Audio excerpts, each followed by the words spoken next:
Next Modi ప్రభుత్వం వస్తుందంటారా?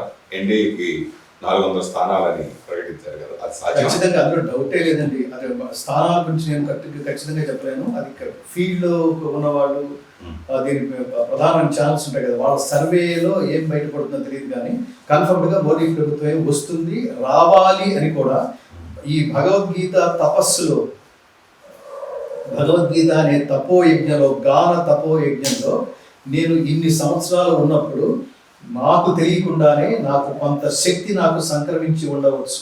అందులో సందేహమే లేదు. ఎందుకంటే అది పరమాత్మ వాక్. నేను ఇందాక చెప్పాను, మనిషి మాట్లాడితే అది మాట, అదే దైవం మాట్లాడితే దాని మంత్రము అంటారు.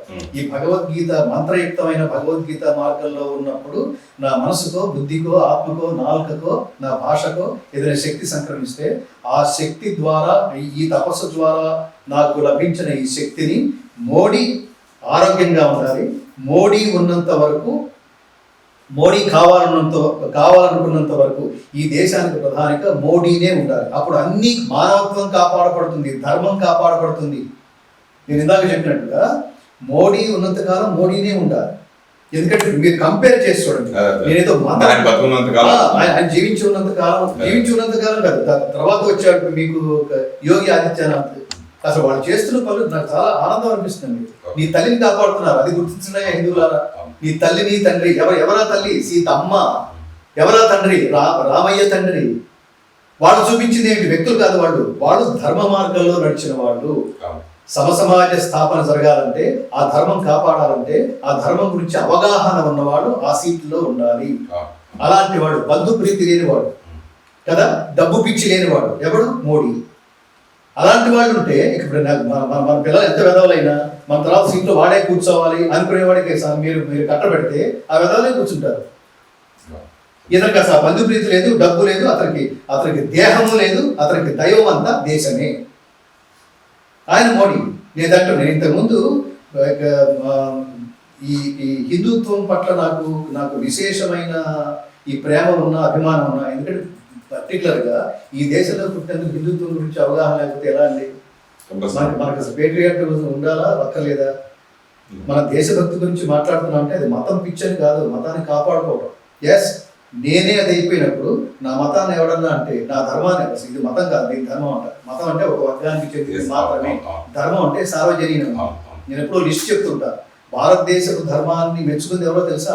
Edwin Arnold, Max Muller, Oppenheimer, Warner Hastings, Einstein, Aldous Huxley, David Frawley, Vivekananda స్పీచ్ల తర్వాత వెంటబడిన వందల జనసమూహాలందరూ పాశ్చాత్యులే.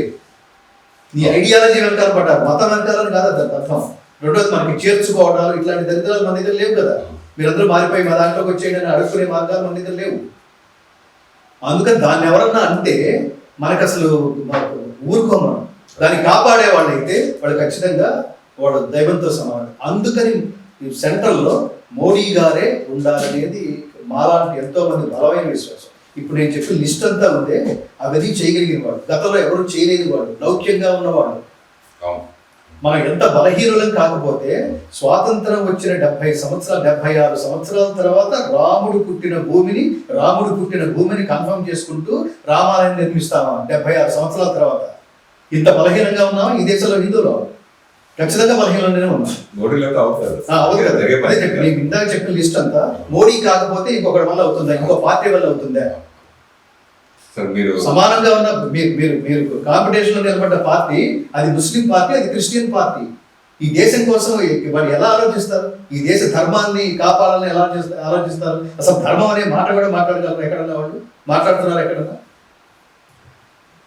అది అంటే సంపూర్ణంగా ఇదే మార్గంలో ఉన్న మనం అవన్నీ తెలుసుకుంటే ఉడికిపోతుంది సురేష్, ఉడికిపోతుంది. మనం కాపాడుకోవడానికి అది ఏంటిది? ఇంత గొంతు పెంచాలా మనం కాపాడుకోవాలంటే? ఇంత దురదృష్టకరమైన స్థితిలో ఉన్నాం.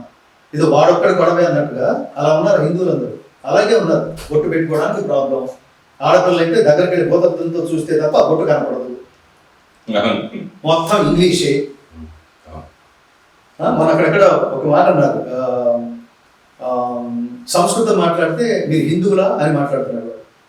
అప్పుడు నేనే ఉన్నానంటే, మీరు ఇంగ్లీష్ మాట్లాడుతున్నారు కదా, మీరు క్రిస్టియన్సా అన్న. ఇంగ్లీష్ మాట్లాడితేనేమో వాడు క్రిస్టియన్ కాదు కదా. వాడు సంస్కృతం మాట్లాడితే ఒక శ్లోకం చెప్తే వాడు హిందువు. ఎక్కడున్నావు సురేష్?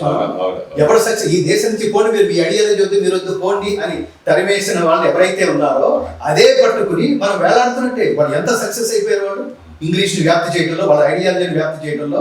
మన ఐడియాలజీ, మన ధర్మం ఏదైతే ఉందో, మన శాస్త్రాలు ఏవైతే ఉన్నాయో, మన ఉపనిషత్తులు ఏవైతే ఉన్నాయో, జస్ట్ మన భగవద్గీత ఏదైతే ఉందో వాటిని మొత్తం మన సమాజం నుంచి దూరం చేయడంలో ఎంత సక్సెస్ అయిపోయారు సురేష్. అది ఇప్పుడు మనం మళ్ళాంటి వాళ్ళు ఇప్పుడు భగవద్గీతని ప్రచారం చేసే దుస్థితిలో ఉన్నారా హిందువులు. మీరు ప్రచారం చేయక్కర్లేదండి, మాకు భగవద్గీత అంతా తెలుసు అనే స్థితి వస్తే కదా అది రామరాజ్యం, అది కృష్ణరాజ్యం. అప్పుడు ఆలోచించేది అది భగవద్గీత చేస్తున్నాం, ఆయన ఎవడో వచ్చిన ఆత్మహత్యని విరమించుకున్నాం ఈ మధ్యనే అంటే ఎప్పటి భగవద్గీత ఈ మధ్యనే రిలీజ్ చేయడం ఏంటరా? మాలాంటి వాళ్ళు చెప్తే భగవద్గీత రిలీజ్ అవుతారా? ఈ నేళ్ళు వచ్చినా మీ ఇంట్లో భగవద్గీత పుస్తకం లేదా? అవమానం లేదా మీకు? ఈ నేళ్ళు వచ్చినా ఇంట్లో భగవద్గీత పుస్తకంలో ఒక శ్లోకం కూడా మీరు చదివే టైం లేదా మీకు? ఎంత దారుణం అది! టైం లేదా? ఇంట్రెస్ట్ లేదా?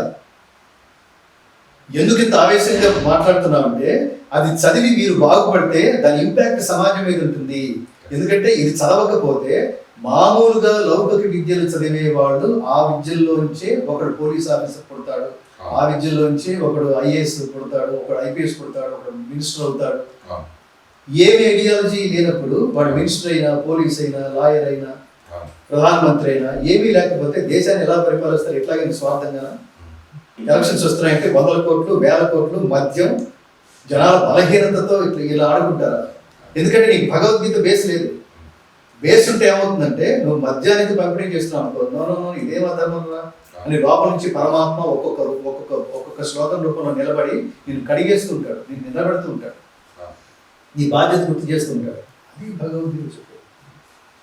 ఈ భగవద్గీతను పాఠ్య గ్రంథాలలో పొందుపరచాలని మీ లక్ష్యం ఎప్పుడు? అది అది అది జరుగుతుంది ఎక్కడో. నేను ఒక విషయాన్ని నమ్ముతాను, ఏ ఉద్యమం అయినా ఒక్క అడుగుతో మొదలవుతుంది, తర్వాత కొన్ని 100 అడుగులు కలుస్తాయి, 1000 అడుగులు కలుస్తాయి, లక్షలు కలుస్తాయి. ఎప్పటికైనా అతి సమీప భవిష్యత్తులో నేను పరమాత్మని ప్రార్థించేది ఈ ప్రభుత్వాన్ని రియలైజ్ అవ్వమని చెప్పేది. ఆల్రెడీ కొన్ని ప్రభుత్వాలు రియలైజ్ అవుతున్నవి. భగవద్గీతలోని కొన్ని శ్లోకాలని పాఠ్యాంశాలుగా ఇప్పటికే ప్రవేశపెట్టి కొన్ని రాష్ట్ర ప్రభుత్వాలు, మన వాళ్ళు ఇంకా ఇంకా ఇంకా ఏదో మత్తులోనో నిద్రలోనో ఉన్నారు. భగవద్గీత మత గ్రంథం కాదు, జ్ఞాన గ్రంథం అనేది ఫస్ట్ ఈ ప్రభుత్వాలు రియలైజ్ అవ్వాలి. మతాలు ఆవిర్భవించని కాలంలో భగవద్గీత పుట్టింది. భగవద్గీత పుట్టి ఇంకా క్లారిటీ కోసం, క్రిస్టియానిటీ ఎప్పటిది? 2000 సంవత్సరాలు. ఇస్లాం ఎప్పటిది? 1400 సంవత్సరాలు. భగవద్గీత ఎప్పటిది? ఈ సంవత్సరానికి 5122 సంవత్సరాలు, 5122 సంవత్సరాలు. అంటే మతాలు పుట్టని కాలంలో పుట్టిన భగవద్గీతని, అప్పటికి అసలు మతం అనే పదమే లేదు కదా. మతం అనే పదానికి సంస్కృతంలో అర్థం అభిప్రాయం అని అర్థం. ఎవడి అభిప్రాయం అయితే సార్వజనీనం అవుతుందో అది కదా సర్వజన సమ్మతం అవుతుంది. ఎవడి మతం అయితే సార్వజనీనం అవుతుందో అది సమ్మతం అవ్వాలి.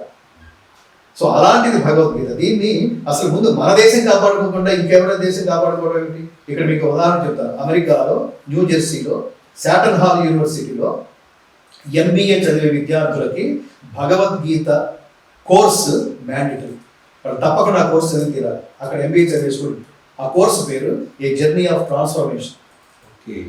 వాళ్ళంతా ఎక్కడ అమెరికా, ఎక్కడ న్యూ జెర్సీ, ఈ దేశానికి ఏమైంది?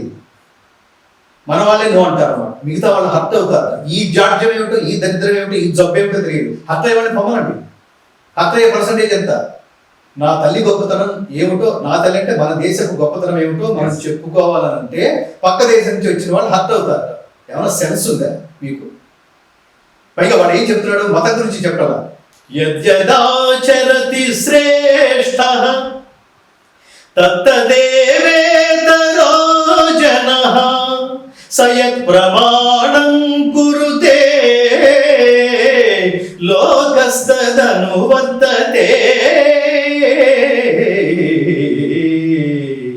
B a better person. ప్రపంచంలో ఎవరిని వంక చూసినా అసలు వీడురా జీవితం అంటే, వీడిని చూసి ఇన్స్పైర్ అవ్వాలిరా. అనవసరం ఇప్పుడు దాకా నాకు లక్ష్యం లేకుండా బతికేశాను, ఇంత చిల్లరగా బతికేశాను, కేవలం డబ్బు కోసం ఉద్యోగం చేస్తున్నాను, ఇంత దీని నెక్స్ట్ లెవెల్ ఏం లేదా అని అనుకునేవాడు. వాడిని చూసి ఇదిరా నెక్స్ట్ లెవెల్ డ్యూటీస్ డిశ్చార్జ్ చేయడం అంటే. మనం పోయే లోపల, మనం పోయిన